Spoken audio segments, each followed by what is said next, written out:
Hello profiteers. Guys, today very quickly let's talk about why this particular stock is stuck in a range. इतना range bound क्यों हो गया है? और when I say stuck मतलब last पिछले 2 साल से this is a high quality stock stuck in a range, not moving ahead. But the good part is कि it is not cracking either. मतलब अच्छे quality stocks की एक खासियत तो यही है कि बुरे वक्त में गिरते नहीं है. I think you must have guessed, मैं बात कर रहा हूँ H D F C bank, one of the top most private sector banks in India. Very soon, probably in future going to be the number one bank in the country. Quality के लिहाज से, in terms of asset quality, in terms of the numbers, share numbers, brilliant outperformance. But होता क्या है, let's discuss why it is stuck in a range. और इसने एक बहुत डेकेड्स ऑफ अच्छे रिटर्न्स के बाद अभी क्यों अटक गया है सिंस कोविड टाइम, आप समझ लीजिए. So point number one, F I Is का बहुत बड़ा स्टेक है पूरे H D F C group में. So F I Is own 70%, yes around 69 to 70% of H D F C the parent. which company HDFC owns 20% of HDFC Bank. अच्छा, FIIs own 37% of HDFC Bank also. This is one of the main reasons कि FIIs जो आपको पता ही है stock बेच रहे हैं, last 1 साल से बेच रहे हैं, तो HDFC में उसका असर पड़ रहा है. बट जैसा मैंने कहा, it has not cracked, crash नहीं आया स्टॉक में.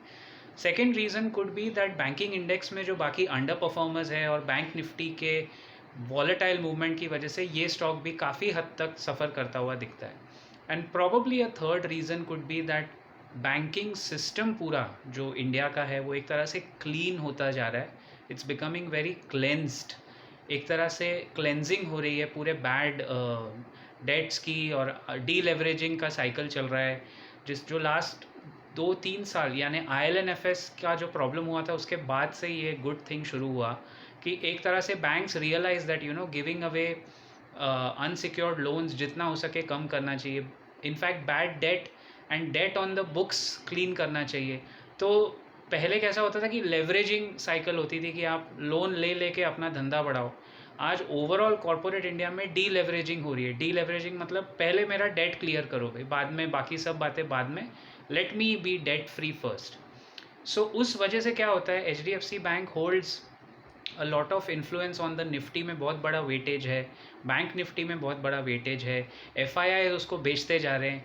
बैंक निफ्टी में बाकी बैंक्स तो इतना अच्छा नहीं कर रही हैं, they only H D F C and Kotak. So because of these three main factors बहुत बड़ा लोड एक्चुअली शेड हो रहा है. And H D F C bank is standing stall like a strong resilient elephant in this banking space. अभी भी हमें लगता है कि बैंकिंग स्पेस में H D F C and Kotak are the winners. लेकिन अगर इन्वेस्टर्स को रिटर्न्स चाहिए तो ये आपको लॉन्ग टर्म में कमा के देंगे. शॉर्ट टर्म में मोमेंट्स ऑफ कंसोलिडेशन इस तरह के आ सकते हैं. If you like this video, please do comment any queries. I'll be happy to answer them. Till then, keep profiting.